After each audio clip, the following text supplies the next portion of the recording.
नमस्कार दोस्तों, स्वागत है आप सब लोगों का आपके अपने YouTube चैनल बिग ऑनलाइन गुरु में। दोस्तों, जैसा कि आपको पता है, हमारे चैनल पर आपको लुसेंट सामान्य हिंदी की जो बुक है उसके प्रत्येक चैप्टर की वीडियो प्रोवाइड हो रही है। तो दोस्तों, हम पिछली वीडियो में हमने इसके जो पहला चैप्टर है उससे कुछ टॉपिक को कवर किया था और उससे आगे का जो टॉपिक है वह आज की वीडियो में हम कवर करेंगे। तो चलिए शुरू करते हैं। और दोस्तों, यहाँ जहाँ से हमने छोड़ा था उससे आगे का जो टॉपिक है उसे हम शुरू करते हैं। हिंदी शब्द की व्युत्पत्ति। हिंदी शब्द की व्युत्पत्ति भारत के उत्तर पश्चिम में प्रवाहमान सिंधु नदी से संबंधित है। विदित है कि अधिकांश विदेशी यात्री और आक्रांता उत्तर पश्चिम सिंह द्वार से ही भारत आए। भारत में आने वाले इन विदेशियों ने जिस देश के दर्शन किए वह सिंधु का देश था। ईरान फारस के साथ भारत के बहुत प्राचीन काल से ही संबंध थे और ईरानी सिंधु को हिंदू कहते थे। सिंधु हिंदू सा का हा में तथा धा का दा में परिवर्तन, पहलवी भाषा के प्रवृत्ति के अनुसार ध्वनि परिवर्तन, हिंदू से हिंद बना और फिर हिंदी में फारसी भाषा के संबंध कारक प्रत्यय ई लगने से हिंदी बन गया। हिंदी का अर्थ है हिंद का। इस प्रकार हिंदी शब्द की उत्पत्ति हिंद देश के निवासियों के अर्थ में हुई। आगे चलकर यह शब्द हिंद की भाषा के अर्थ में प्रयुक्त होने लगा। उपर्युक्त बातों से तीन बातें सामने आती हैं। हिंदी शब्द का विकास कई चरणों में हुआ। सिंधु हिंदू हिंद प्लस ई बराबर हिंदी। हिंदी शब्द मूलतः फारसी का है, ना कि हिंदी भाषा का। यह ऐसे ही जैसे बच्चे हमारे घर जन्मे और उसका नामकरण हमारा पड़ोसी करे। हालांकि कुछ कट्टर हिंदी प्रेमी हिंदी शब्द की व्युत्पत्ति हिंदी भाषा में ही दिखाने की कोशिश की है। जैसे हनन करने वाला, दुष्ट हिंदू अर्थात दुष्टों का हनन करने वाला हिंदू, और उन लोगों की भाषा हिंदी। हीनों प्लस दलन, हिंदू अर्थात हीनों का दलन करने वाला हिंदू और उनकी भाषा हिंदी। चूँकि इन व्युत्पत्तियों में प्रमाण कम, अनुमान अधिक है, इसलिए सामान्यतः इन्हें स्वीकारा नहीं जाता। हिंदी शब्द के दो अर्थ हैं। हिंद देश के निवासी, यथा हिंदी हैं हम, वतन है हिंदुस्तान हमारा, यह इकबाल की पंक्ति है। और हिंद की भाषा। हाँ, यह बात अलग है कि अब यह शब्द इन दो आरंभिक अर्थों से पृथक हो गया है।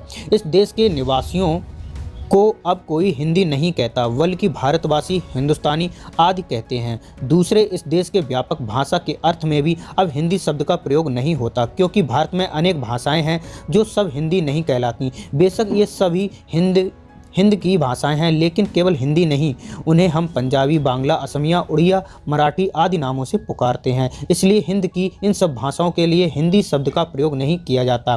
प्रमुख रचनाकार। हिंदी शब्द भाषा विशेष का वाचक नहीं है, बल्कि यह भाषा समूह का नाम है। हिंदी जिस भाषा समूह का नाम है उसमें आज के हिंदी प्रदेश क्षेत्र की 5 उपभाषाएं तथा 17 बोलियाँ शामिल हैं। बोलियों में ब्रजभाषा, अवधी एवं खड़ी बोली को आगे चलकर मध्यकाल में महत्वपूर्ण स्थान प्राप्त हुआ। ब्रजभाषा। प्राचीन हिंदी काल में ब्रजभाषा अपभ्रंश अपहट्ट से ही जीवन रस लेती रही। अपभ्रंश अपहट्ट की रचनाओं में ब्रजभाषा के फूटते हुए अंकुर को देखा जा सकता है। ब्रजभाषा साहित्य का प्राचीनतम उपलब्ध ग्रंथ सुधीर अग्रवाल का प्रबंध चरित्र 1354 ईस्वी है। अवधी की पहली कृति मुल्ला दाऊद की चंद्रायन या लौर कहा 1370 ईस्वी मानी जाती है। इसके उपरांत अवधी भाषा के साहित्य उत्तरोत्तर विकास होता गया। खड़ी बोली। प्राचीन हिंदी भाषा में रचित खड़ी बोली साहित्य में खड़ी बोली के आरंभिक प्रयोगों से उसके आदि रूप या बीज रूप का आभास मिलता है। खड़ी बोली का आदिकालीन रूप सरहपा आदि सिद्धों, गोरखनाथ आदि नाथों, अमीर खुसरो जैसे सूफियों, जयदेव, नामदेव, रामानंद आदि संतों की रचनाओं में उपलब्ध है।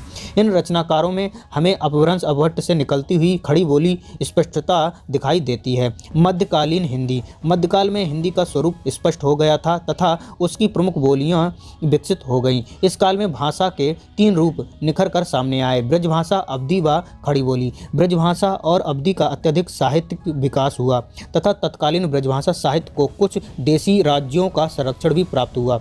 इनके अतिरिक्त मध्यकाल में खड़ी बोली के मिश्रित रूप का साहित्य में प्रयोग होता रहा। इसी खड़ी बोली का 14वीं सदी में दक्षिण में प्रवेश हुआ, अतः वहाँ इसका साहित्य में अधिक प्रयोग हुआ। 18वीं सदी में खड़ी बोली को मुसलमान शासकों का संरक्षण मिला तथा इसके विकास को नई दिशा मिली। प्रमुख रचनाकार। ब्रजभाषा। हिंदी के मध्यकाल में मध्य देश का महान भाषा परंपरा के उत्तरदायित्व का पूरा निर्वहन ब्रजभाषा ने किया।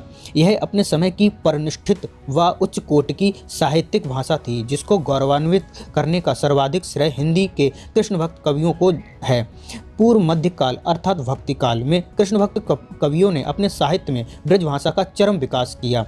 पुष्टि मार्ग शुद्धाद्वैत संप्रदाय के सूरदास सूरसागर, नंददास निम्बाक संप्रदाय के श्री भट्ट, चैतन्य संप्रदाय के गद्दाधर भट्ट, राधा वल्लभ संप्रदाय के हित हरिवंश, श्री कृष्ण की बांसुरी के अवतार एवं संप्रदाय निरपेक्ष कवियों के रसखान मीराबाई आदि प्रमुख कृष्ण भक्त कवियों ने ब्रजभाषा के साहित्यिक विकास में अमूल्य योगदान दिया। इसमें सर्व प्रमुख स्थान सूरदास का है, जिन्हें अष्टछाप का जहाज कहा जाता है। उत्तर मध्यकाल अर्थात रीतकाल में अनेक आचार्यों एवं कवियों ने ब्रजभाषा में लाक्षणिक एवं रीति ग्रंथ लिखकर ब्रजभाषा के साहित्य को समृद्ध किया।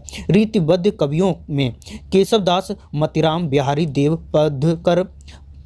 पद्माकर, विकारी दास, सेनापति, मतिराम आदि तथा रीतमुक्त कवियों में घनानंद, आलम, बोधा आदि प्रमुख हैं। ब्रजबोली बंगाल में कृष्ण भक्त कवियों द्वारा प्रचारित भाषा का नाम। तो दोस्तों यहाँ इस टॉपिक को यहाँ तक ही हम रखते हैं और इससे आगे का जो टॉपिक है वह अगली वीडियो में हम कवर करेंगे और मिलते हैं अगली वीडियो में। तब तक के लिए जय हिंद, जय भारत।